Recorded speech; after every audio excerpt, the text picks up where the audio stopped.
Mainnet's coming out. Yeah, it's for real. For sure. The Polkadot platform is just scaling beautifully. We've not yet been able to overwhelm our blockchain yet. Limits. We're processing around 4,000 transactions per block. You spot a problem, you do something about it. Imagine doing something about it. You could just do stuff. I can't wait to do this. It's going to be so exciting. I think it was sick. The launch team wishes you good luck and Godspeed.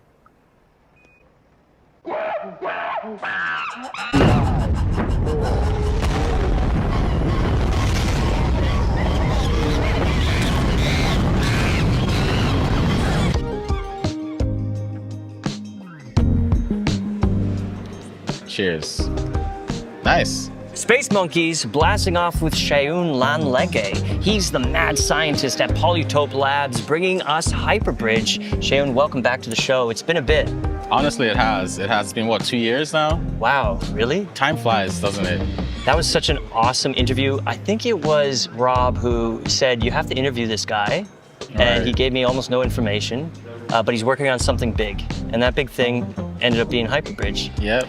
And here you are about to launch Mainnet. It's insane. It's been a journey, honestly. It's also very exciting. And I think that lots of people are going to enjoy what we've done so far. We've been enjoying watching you build it and trying to understand the intricacies of what you're creating here. Yeah. Can you give us a brief overview for those who aren't familiar with what Hyperbridge is and what the promise is? So how I would describe Hyperbridge is fundamentally, it's a compute platform. It's a compute platform for secure interoperability. And this is important because we already have bridges, right? We have lots of bridges today. Sure. But these bridges are not secured by proofs. They're secured by some new validator set. They're secured by some privileged actors that are entirely off-chain and are opaque to the user. Whereas with Hyperbridge, Hyperbridge introduces proofs, and through Polkadot's highly available compute, we're able to verify these proofs and then pass them along to different chains for cheap. So if I'm chain A, I want to transfer tokens to chain B, I can go check what's actually happening on chain B. Exactly. I don't ask a third party and they prove it to me. No. I get the proof right from the source. Exactly. And these proofs, they're very expensive, right? That's also why no one's attempted this before. Expensive like cost, or what do you mean? It's very expensive to verify these proofs. So we're talking about, for instance, signatures from the validator set, which is like a super majority. So if you are unlucky like Ethereum and you had over 1 million validators, then no one would be able to bridge securely from Ethereum, right? But this is where Hyperbridge comes in and is then able to verify these proofs and then compress these proofs into a much cheaper proof that can then be sent to anywhere you want to go. Maybe that's BNB Chain, maybe that's Polygon. We just send the proofs where you need to go. And this computation, you're actually leveraging the Polkadot cores. Exactly. You're turning the potential of the Polkadot cores into proving machines. Yeah, basically. I would say proof verification machines. This is what I wanted to say, yeah. We have so much of it and it's so cheap, In fact, it's negatively priced, like Phil would say. So, we're just tapping into what is an unlimited resource, honestly. Sweet. To make this happen, yeah. And you're doing this as, what we've been calling parachain? You are a parachain, or? So, Rob said this, but I don't think of us as a parachain, honestly. I think of us simply as this co-processor for interoperability. And it's the case that people will not be using the Hyperbridge blockchain directly. What's going to happen is they're going to make a transaction on some chain, some source chain, and the Hyperbridge chain will then verify that transaction and then send it where it needs to go to. So most of our users would actually be on the different connected chains and they're all using Polkadot, but they don't really know. Yeah, that's so sweet. And that's kind of, what Hyperbridge does.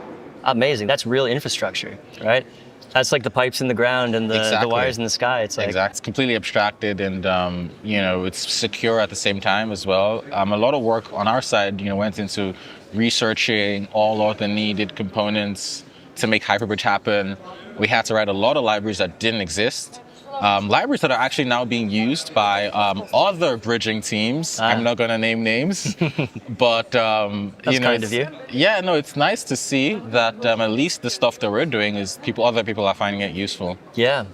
So the mainnet of Hyperbridge, you've been running a testnet for a while. Yep. what do you call it, relayers have been mining tokens. Yes, they have. And because people have been sending test transactions, basically, right? Mainnet's coming out. Yeah, it's for real. For sure. Okay. We've gone through audits and everything.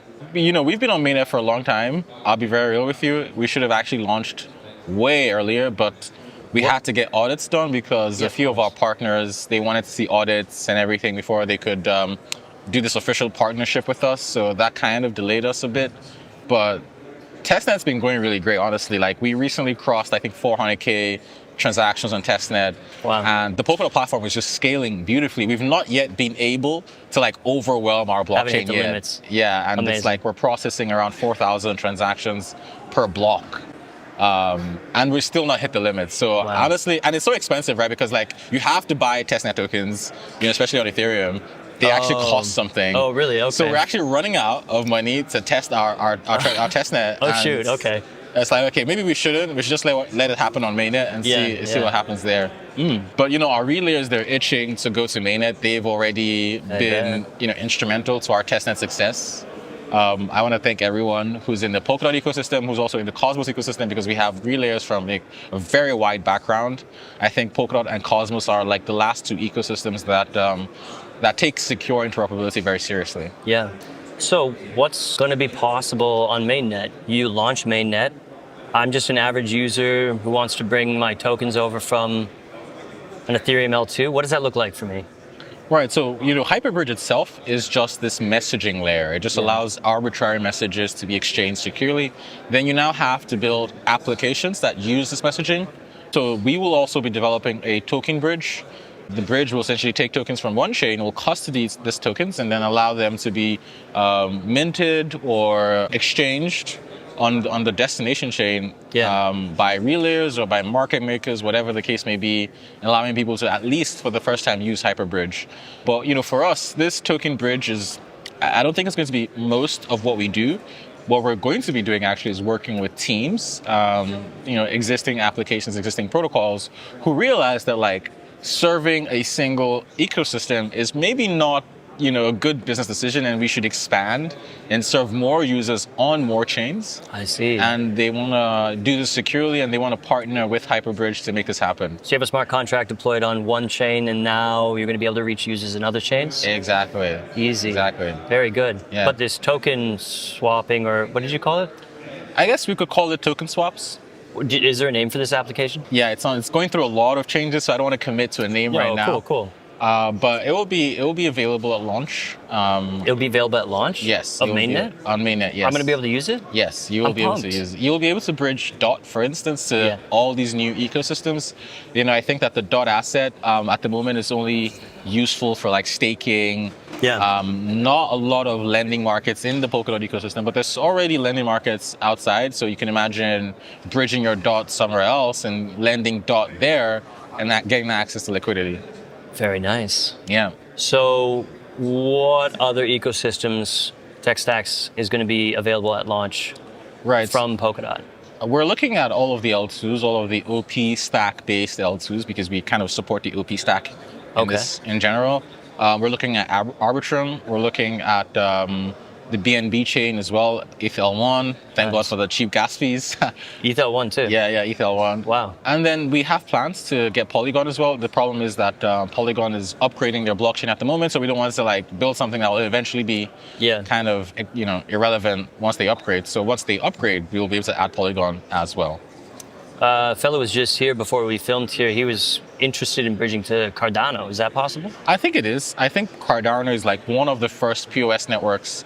So they have very mature research into light clients, and they have very mature research into state commitments. So once we're on mainnet, we will start exploring and looking into other ecosystems that we can add while we're on mainnet. It's not going to be static.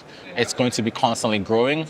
And we want to connect as many chains as possible. Polkadot provides the bandwidth to do this, so let's just push it to the limit. And then what about other big chains like Solana or Bitcoin? Right, so Bitcoin unfortunately doesn't have this programmable environment. where we can tell it what to do. So in that case, it would only be a one-way bridge, and I don't think that's very useful because you also want to get back your Bitcoins eventually. Yeah. So unfortunately, a direct to Bitcoin bridge will not be possible.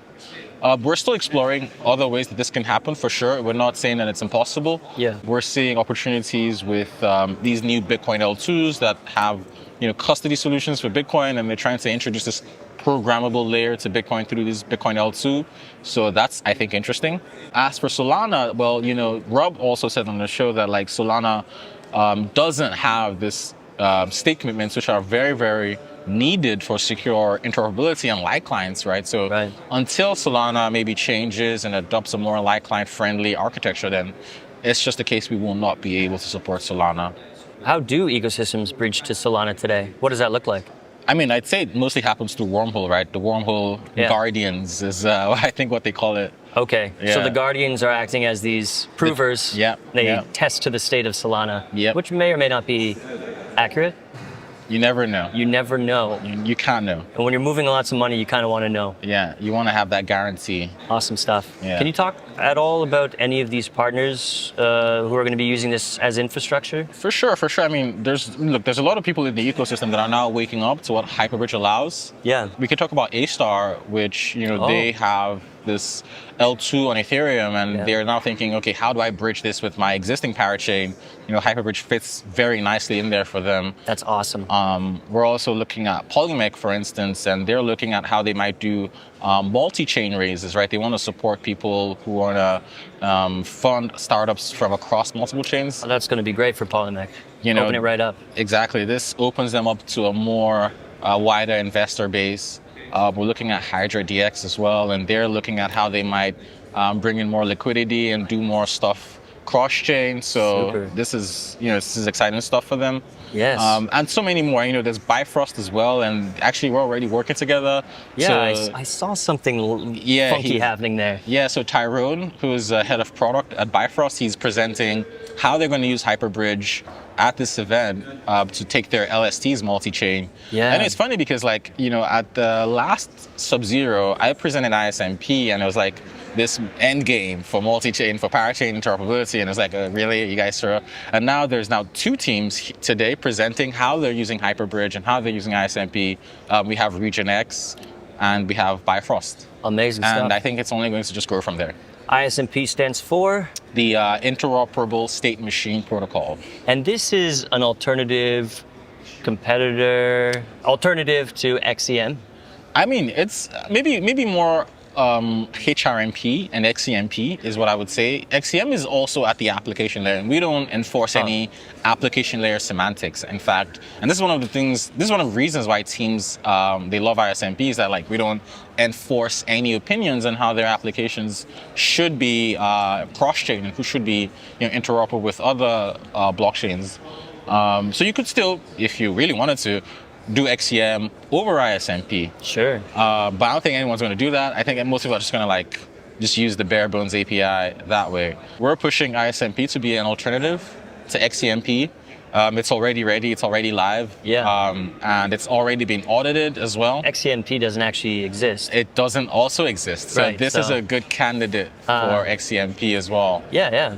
This is a way for blockchains to speak to each other, and they don't even have to be under the same security umbrella. No, they don't. We've created this abstract protocol that kind of generalizes blockchains, right? Yeah. For interoperability, you just need finality, consensus proofs, and then to read the state, you then need these state proofs, these Merkle proofs. Yeah. And even more so is that ISMP not just allows messaging, but also allows state reads. So this is something that not a lot of people will talk about, but I believe actually, it unlocks more applications, and this is what we're talking about, right? For instance, Region X, they are a core time marketplace. Yeah. And of course, it's the case that you can send core time as an asset around chains, but then you lose information about that core time metadata, how many blocks is it valid for? How many cores can it be used for? This sort of stuff. Sure. And then Region X, they're saying, okay, we're going to use ISMP to read the metadata about this core time on the core time chain.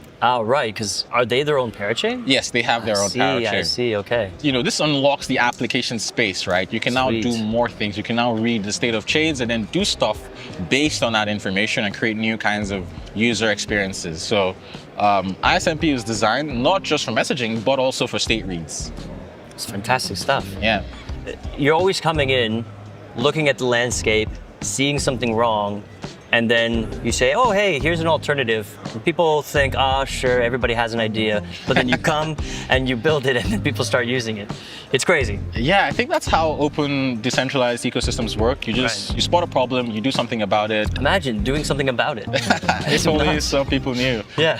You could just do stuff. Like, you literally could just do stuff. Yeah, well, honestly, it's been exciting watching your journey so far. And once you go to mainnet and right away, I'm going to be able to move stuff. We don't have to like get liquidity. Nope. I'm just able to. Yep. I mean, I can't wait to do this. It's going to be so exciting. I think it was sick, yeah. And for all these people to be using Polkadot and not even know.